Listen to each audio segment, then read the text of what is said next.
The city's gone quiet, the kind of quiet that makes you feel like the world's holding its breath. I'm trudging home from a 12-hour shift, my sneakers dragging across the cracked sidewalk. My name's Toby, and all I want is to collapse on my couch and forget the fluorescent lit hell of the warehouse I work in. The streetlights flicker, casting jagged shadows that dance across the pavement. The air's thick, humid, like it's trying to choke me. I shove my hands deeper into my jacket pockets, head down, counting my steps to keep my mind off the ache in my legs. The neon signs buzz faintly in the distance, the glow reflecting off puddles of last night's rain. It's just another night, another slog home. Or so I thought. Then it happens. I blink, and reality stutters. It's not gradual, not like stepping through a door or slipping into a dream. It's instant, like the world's been yanked out from under me. 1 second, I'm on the street, the faint hum of the city around me. The next, I'm somewhere else. My sneakers hit cold, hard tile, and I stumble, catching myself against a wall. It's yellow, faded, peeling wallpaper, stained with dark, greasy splotches that look almost like blood, or maybe something worse. The air smells wrong, musty and metallic, like an old basement mixed with the tang of rusted iron. My chest tightens, and I spin around, searching for the street, the sky, anything familiar. But there's nothing. Just endless corridors stretching out under harsh fluorescent lights that hum like a swarm of angry wasps. The buzzing burrows into my skull, relentless, and the lights flicker, plunging the halls into brief, gut-churning darkness. What the hell? I whisper, my voice echoing off the walls, sounding small and wrong in this place. My heart's pounding so hard I can feel it in my throat. Where am I? This isn't my street. This isn't anywhere. I fumble for my phone, hands shaking, but the screen's dead, no signal, no time, just a blank void staring back at me. I shove it back in my pocket, my fingers trembling so badly I almost drop it. My mind races, clawing at fragments of late-night YouTube binges, creepy stories about a place called the Backrooms. A labyrinth you fall into when reality glitches, a maze of endless rooms and hallways that don't make sense. I thought it was just a stupid urban legend, a ghost story for the internet age. But standing here, surrounded by these damp, yellow walls and that infernal buzzing, I know it's real. I've no clipped. I'm in the Backrooms. I stand there for a moment, frozen, my breath shallow.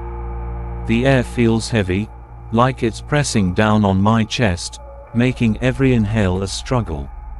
The buzzing lights are everywhere, their hum vibrating in my teeth, my bones.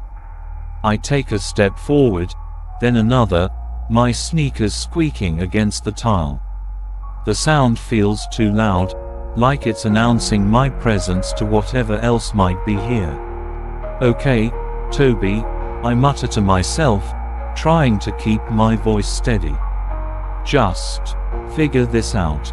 Find a way out. But even as I say it, I don't believe it. This place doesn't feel like it has an exit. The walls seem to lean in, the flickering lights casting shadows that twist like they're alive. I shake my head, trying to clear the fog in my mind. This isn't real, I whisper. It can't be real. But the cold tile under my feet and the damp, moldy smell in the air say otherwise. I don't know where to go, so I just start walking. The corridors are all the same, yellow wallpaper, gray tiles, flickering lights that make my eyes ache. Every step feels like I'm sinking deeper into a nightmare I can't wake up from. This doesn't make sense, I mutter, my voice too loud in the suffocating silence. Where am I? How did I get here?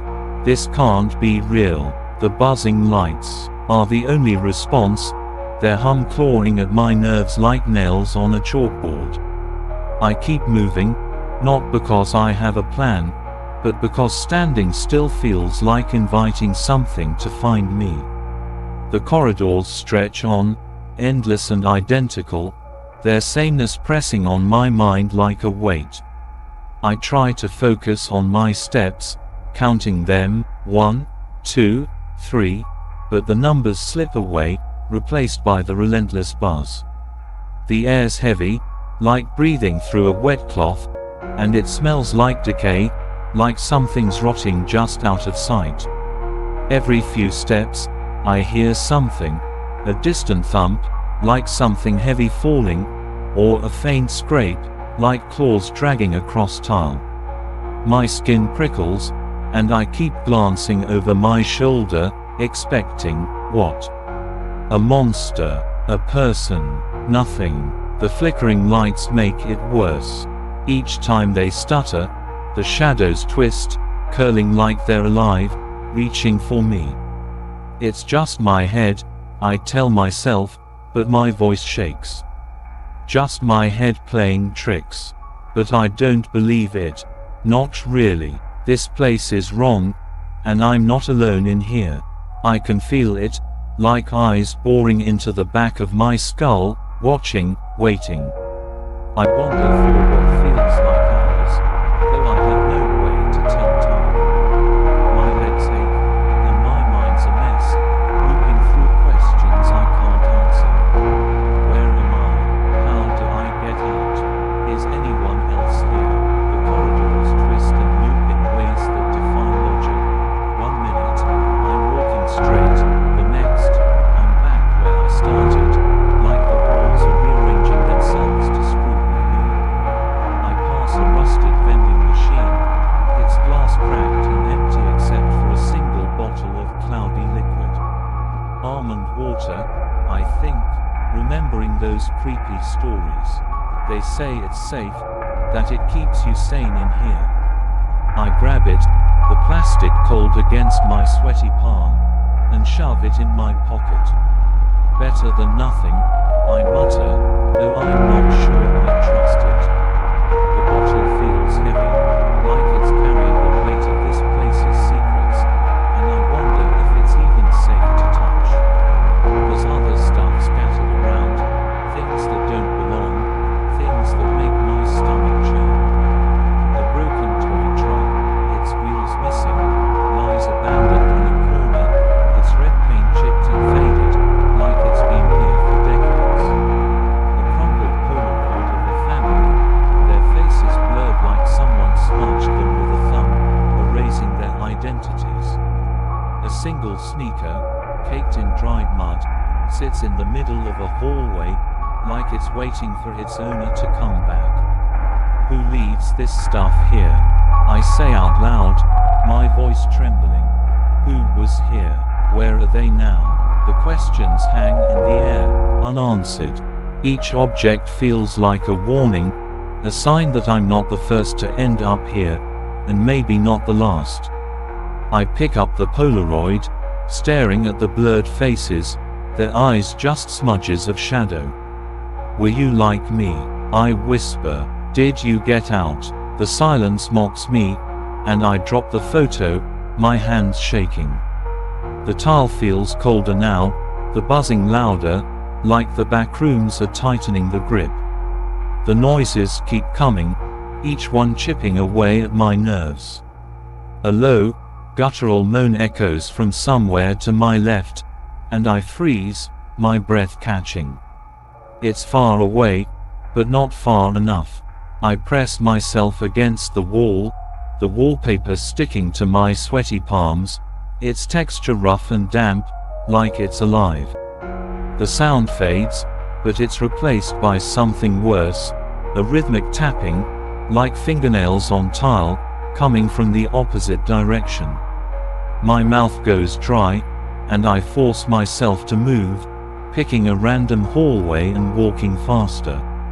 The lights flicker again, and for a split second, I swear I see something, a tall, wrong shape at the end of the corridor, just standing there, motionless, its silhouette jagged and unnatural. When the lights stabilize, it's gone. What was that? I whisper, my heart hammering. What's in here with me? My voice cracks, and I clamp my mouth shut, afraid I've said too much, revealed my position. I'm not alone. I can feel it, a weight in the air, like this place is watching me, waiting for me to slip up. I grip the almond water bottle tighter, my knuckles white. Just keep moving, I tell myself. Don't stop, don't think. But my mind won't stop, spinning with questions, with fear, with the creeping dread that I might never leave this place. The buzzing feels like it's inside my head now, gnawing at my thoughts, and I wonder if I'm already losing myself. Dash dash dash. I don't know how long I've been wandering when I see her. I turn a corner, my sneakers squeaking louder than I'd like, and there she is, a girl, my age, maybe 22, standing in the middle of the hallway. Her dark hair's tangled, her hoodie and jeans torn and streaked with dirt, like she's been through hell. She's facing away, staring at a wall like it's got the secrets to the universe. My heart stops. Is she real? Is she one of them asterisk, whatever they are? My breath catches, and I take a step back, my shoe scuffing the tile. She spins around, and I nearly scream. Her eyes are wide, wild, but human, filled with the same fear I feel. She stumbles back, hands raised, and we stare at each other, two animals caught in a trap. Who are you? She hisses, her voice rough, like she hasn't spoken in days, or maybe weeks. Toby, I stammer, my throat tight. I don't know where I am. Do you? What is this place? How did I get here? Clara, she says, glancing over her shoulder like she expects something to lunge out of the shadows. You're in the back rooms. You know clipped, didn't you? No clipped. I echo, my head spinning. You mean, like, fell through reality? That's real. That's actually a thing. I was just walking home from work, and now I'm here. She nods, her eyes darting to the corners of the hallway. It's real, and it's bad, really bad. This place isn't right, Toby. It's not supposed to exist. How long have you been here? I ask, stepping closer despite the voice in my head screaming to run. Her eyes are haunted, but they're human, and that's more than I've had since I got here. I don't know, she says, rubbing her temples like she's trying to hold her thoughts together. Days, weeks, time's all wrong here. You feel it too, don't you? Like this place is screwing with your head, making you forget who you are. Yeah, I admit, my voice barely above a whisper. I was on my street, and then, this. I don't get it. I don't even know what this place is. How do we get out? Clara shakes her head, her lips tight. I don't know. I've been looking, walking, trying to find anything that makes sense. But this place, it's like it doesn't want you to leave. You hear the noises. I nod, my skin crawling.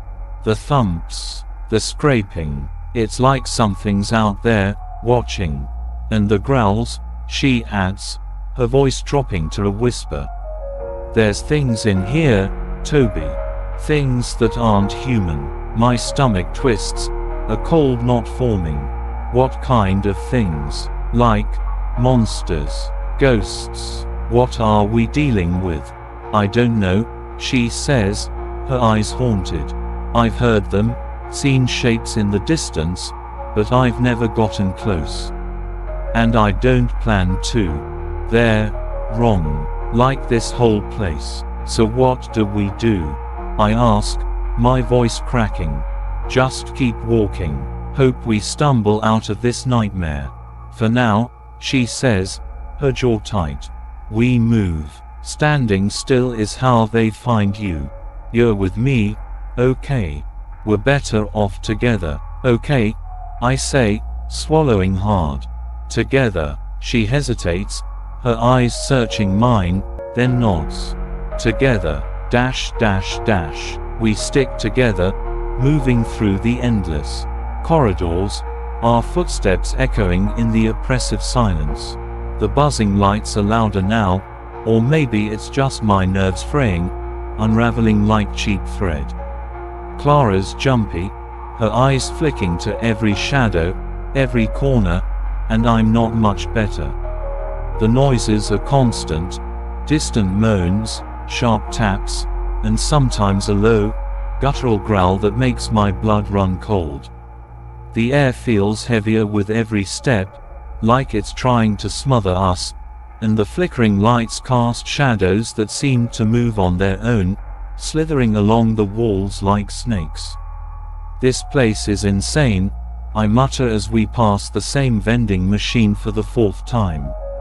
We're going in circles, aren't we? Or is it moving around us? I can't tell what's real anymore. Maybe both, Clara says, her voice tight. The backrooms don't follow rules. They mess with you, make you doubt everything. You ever feel like the walls are watching you? Yeah, I say, my skin prickling. Like they're alive. Like they want asterisk something from us. They do, she says, her eyes dark. They want to keep you here. Forever. Great, I say, trying to laugh but it comes out like a choke. So we're stuck in a maze that hates us. Pretty much, she says, managing a grim smile. But we're not dead yet, so that's something. Small victories, I mutter, gripping the almond water bottle in my pocket. You think this stuff actually works? Keeps you sane, like the stories say. Clara shrugs, her hands stuffed in her hoodie pockets. I drank some a while back. Didn't make me feel any better, but I'm still here, still me. So maybe, you got any? Yeah, I say, holding up the bottle. Found it in that vending machine. Looks gross, but I'll take anything right now. Keep it, she says. You'll need it. This place, it gets inside your head. Makes you forget why you're fighting. We find more objects as we go, each one more unsettling than the last. A rusted wrench, its handle stained with something dark, like dried blood or oil. A half-eaten candy bar, the wrapper torn and faded, like it's been here for years. A notebook with one word scrawled in shaky handwriting, run. Clara picks it up, her hands trembling. Someone else was here, she whispers. Someone who didn't make it. Don't say that, I snap, sharper than I mean to. We're getting out. We have to. I'm not dying in this hellhole. She looks at me, her eyes softening. I hope you're right, Toby. I really do. But this place, it doesn't let go easy. Then we fight it, I say, my voice shaking with more bravado than I feel. We keep going, no matter what. You with me. Clara nods, a flicker of determination in her eyes. I'm with you. But if we hear anything close, we run. No hero stuff. Trust me, I say, forcing a smile. I'm no hero. I just want to get out of here and eat a burger or something. She laughs, a small, shaky sound that feels like a lifeline in this place. A burger sounds amazing. I'm thinking pizza. Pepperoni, extra cheese. Deal, I say.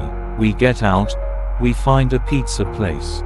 My treat. You're on, she says, and for a moment, we're just two people, not two lost souls in a nightmare. Dash dash dash. The backrooms feel alive, and not in a good way. The walls shift when I'm not looking, the corridors looping and twisting in ways that make my head spin. The air's so heavy it's like breathing mud, and the buzzing is in my bones now, rattling my thoughts. I'm starting to forget things, my apartment, the smell of coffee, the sound of my mom's voice. It's like this place is stealing pieces of me, bit by bit. The buzzing feels like it's rewriting my thoughts, making me question if I was ever anywhere else.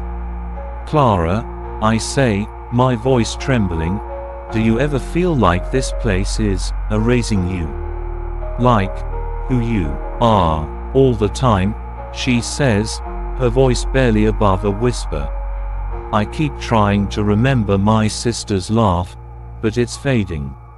Like this place is eating my memories. What about you? What's it taking from you?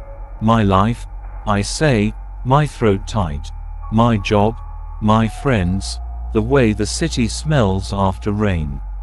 It's all slipping away. I don't even know how long I've been here. Me neither, she says, her eyes distant. But we can't let it win. Tell me something about you. Something real. Keep us grounded. I take a deep breath, forcing myself to focus.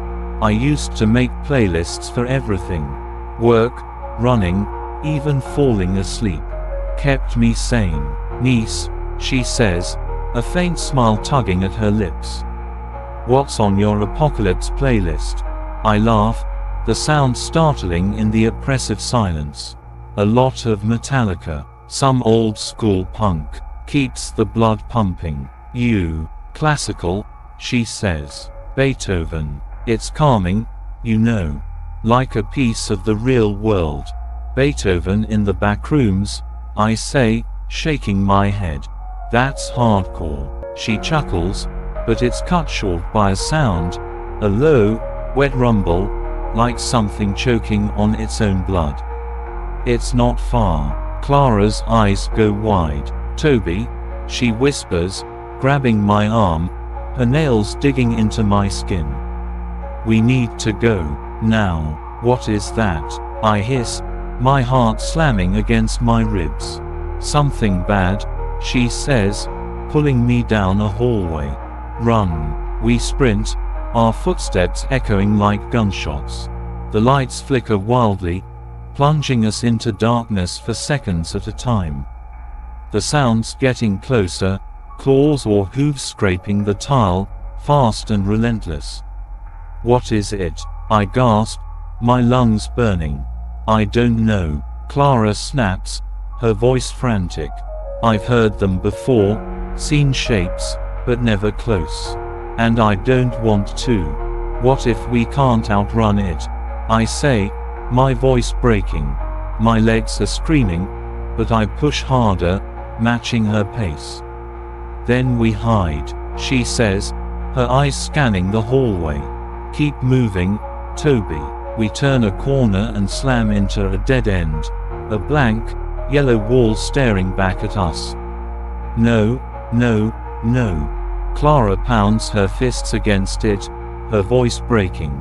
This can't be it. There has to be a way out. The scraping's louder now, and I can feel the air vibrating with whatever's coming. Over there, I hiss, pointing to a pile of debris in the corner, broken chairs, a shredded mattress, tangled wires. We cram ourselves behind it, pressing our bodies against the cold, damp wall. My heart's pounding so hard I'm sure it can hear it. Clara's trembling, her hand gripping mine so tightly it hurts. Don't make a sound, she whispers, her breath hot against my ear. Please, Toby, don't breathe. The thing rounds the corner. The flickering lights make it hard to see, but what I do see is enough to make my stomach lurch. It's tall, too tall, its limbs bent at unnatural angles, like a spider trying to stand upright. Its skin is slick, gray, glistening like it's coated in slime, and it smells like rot, like something dead left in the sun.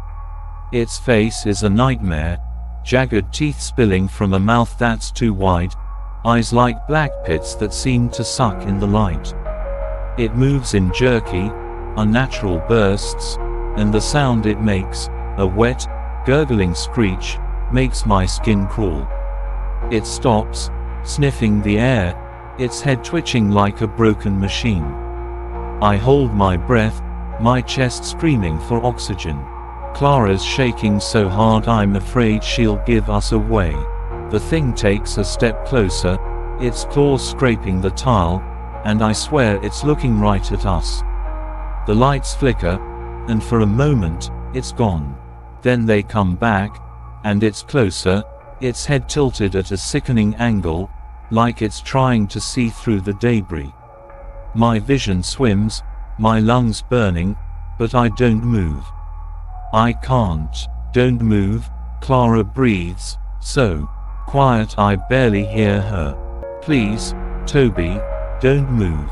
My heart feels like it's going to explode. I don't know how long we stay there, frozen, waiting for it to find us. The thing lingers, its claws tapping the tile, each sound like a hammer on my nerves. Then, miraculously, it turns and lurches down another hallway, its screech fading into the distance. Clara lets out a shaky sob, and I realize I'm still holding her hand, my fingers numb from her grip. We're okay, I whisper, my voice barely there. We're okay, for now, she says, her eyes haunted. But we can't stay here. That thing, it'll come back. We need to find a way out, I say, my voice trembling. There has to be something. A door, a glitch, anything. Clara nods, wiping her eyes with her sleeve. Yeah, but we have to be careful. This place, it's like it knows we're trying to leave. Dash, dash, dash. We keep moving, faster now, desperate to find a way out. The noises are everywhere, growls, scrapes, and sometimes a faint, almost human whisper that makes my skin crawl. Do you hear that? I ask, my voice shaking. It sounds like words, like someone's calling my name. Don't listen, Clara says, her voice firm. It's the Backrooms. They mess with your head, try to make you give up. Focus on me, okay? My voice. We're real. I'm trying, I say, gripping the almond water bottle like a lifeline. But I'm scared, Clara. I don't even know what's real anymore. What if we're stuck here forever?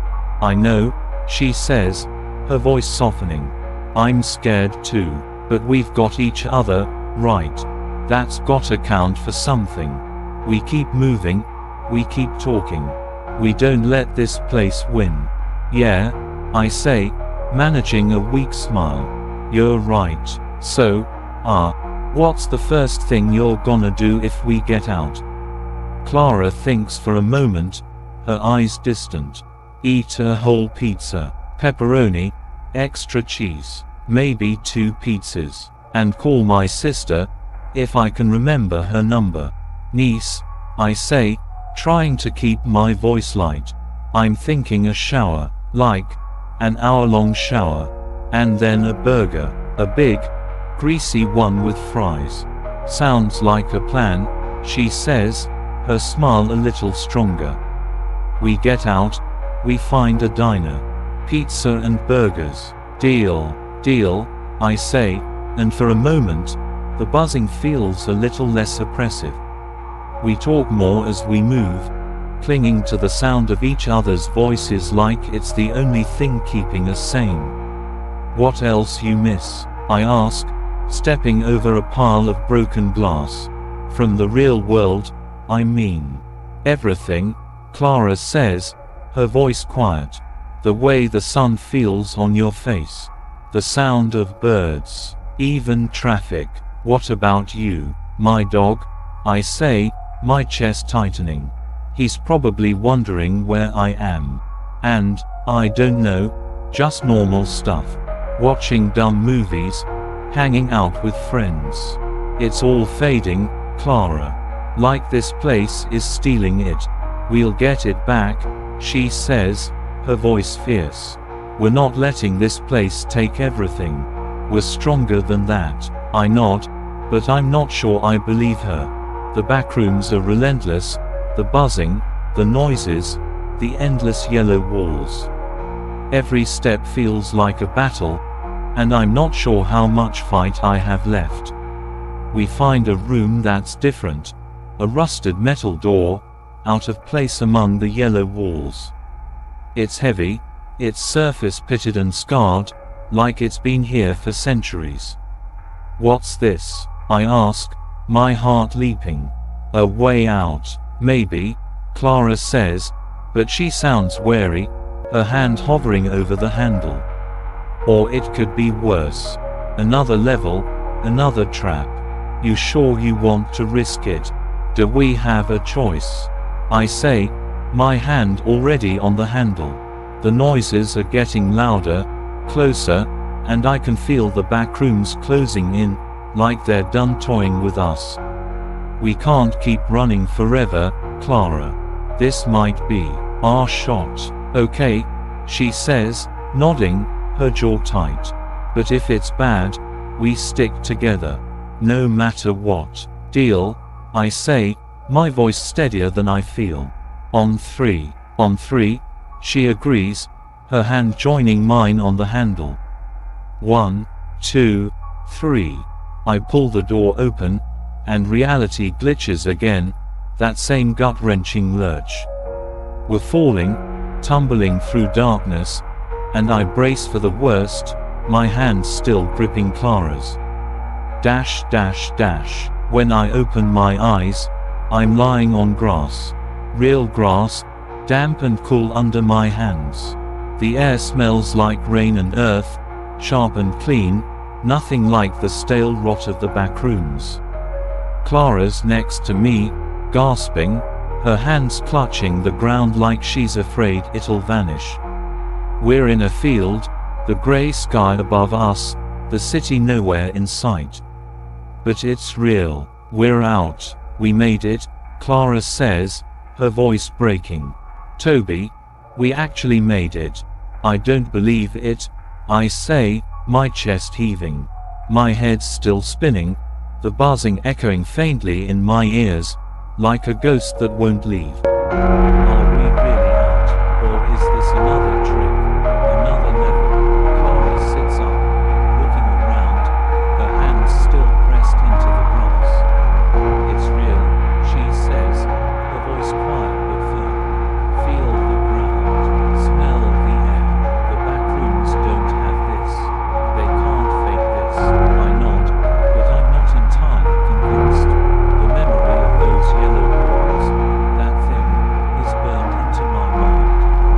The buzzing, the growls, the way the air felt like it was choking me. It's all still there, lingering like a bad dream.